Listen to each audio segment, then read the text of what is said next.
Secretary sir Jennifer రాలేదా? రాలేదు sir, కాస్త పనుందంట, లేటుగా వస్తానండి. నీకెలా తెలుసురా? అవును, నీకెలా తెలుసు? నాకు ఫోన్ చేసింది సార్.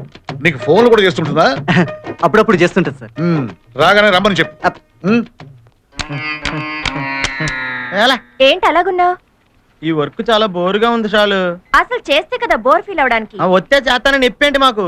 అసలు ఈ కంప్యూటర్స్ అన్ని కలిసి కట్టకట్టుకుని పేలిపోతే కన్నా జీవితానికి మనశ్శాంతి ఉండదు. ఆహా, అంత కష్టం ఏమొచ్చిందమ్మా? కష్టం అంటావేంటి చాలు?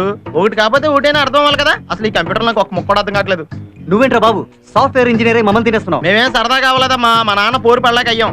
ఈ కంప్యూటర్ నాకు అర్థం కాదని చెప్పాను. కంప్యూటర్ ఉద్యోగం కట్నం ఎక్కువ కావాలంటే పెళ్ళైన తర్వాత మానేది కానీ గొడవ చేసి మరీ జాయిన్ చేయడు.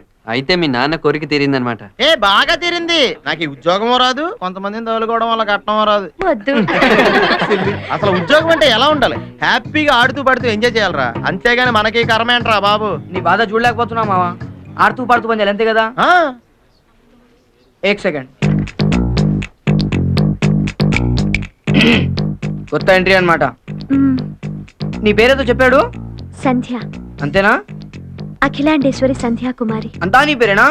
పేరులో రిధం ఉండాలి. సోనా, మీనా, రీటా, అంతేగాని అఖిలాండేశ్వరి, చాముండేశ్వరి, రాజేశ్వరి ఏం పేర్లు ఇవి?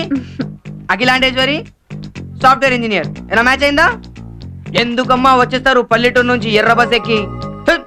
ఎక్స్క్యూజ్ మీ మిస్టర్, నీ పేరేంటి? రాజ్. అంతేనా? భైరవ్ రాజ్. అంటే తెలుసా?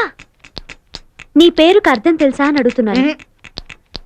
భైరవ్ అంటే కుక్క అని. అది నీ ఫేస్ చూసి పెట్టలేదుగా పెద్దవాళ్ళు.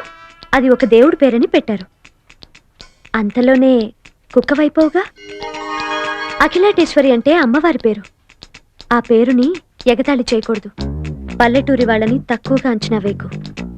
అర్థమైందా?